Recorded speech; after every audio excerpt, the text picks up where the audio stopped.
भाजपा ने दिया राजा भैया को करारा झटका। डील के बावजूद राजा भैया के लिए नहीं छोड़ी एक भी सीट। कौशाम्बी सीट से भाजपा ने प्रत्याशी उतार कर दिया राजा भैया के साथ खेल। अब अकेले लड़ेंगे राजा भैया या अखिलेश करेंगे साथ।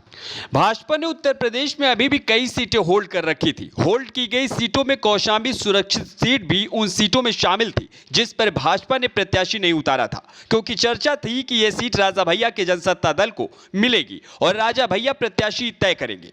लेकिन भाजपा ने होल्ड सीटों में 7 सीटों पर प्रत्याशियों की घोषणा करते हुए कौशाम्बी सीट पर भी सिटिंग सांसद विनोद सोनकर को ही मैदान में उतार दिया है।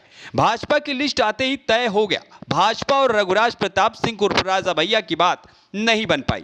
ऐसे में अब राजा भैया क्या स्टैंड लेंगे, ये बड़ा सियासी सवाल बन गया है। आपको बता दें कि हाल ही में राजा भैया ने अखिलेश यादव का ऑफर ठुकरा कर राज्यसभा चुनाव में भाजपा प्रत्याशी को वोटिंग की थी, जिसके बाद भाजपा और जनसत्ता दल के गठबंधन की संभावना तेज हो गई थी।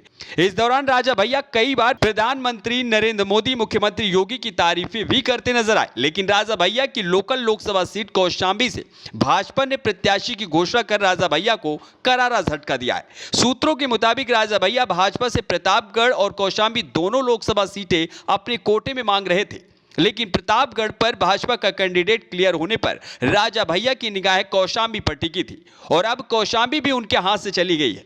ऐसे में अब राजा भैया 2024 लोकसभा चुनाव में न इधर के न उधर के रह गए, जबकि राजा भैया ने 2019 में जनसत्ता दल के प्रत्याशी को कौशाम्बी से चुनाव लड़ाकर भाजपा को करारी टक्कर दी थी।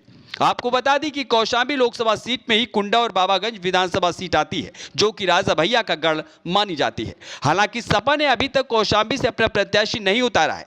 ऐसे में क्या राजा भैया सपा से डील करेंगे या फिर जनसत्ता दल अकेले ही मैदान में कूदेगा और भाजपा सपा दोनों को टक्कर देगा, ये राजा भैया के फैसले से तय होगा। फिलहाल कुछ दिन पहले राजा भैया की दल की लखनऊ में बैठक हुई थी, जिसमें एमएलसी गोपाल जी ने दल को मजबूत करने का आह्वान किया था और 2024 में कुछ बड़ा करने का दावा ठोका था।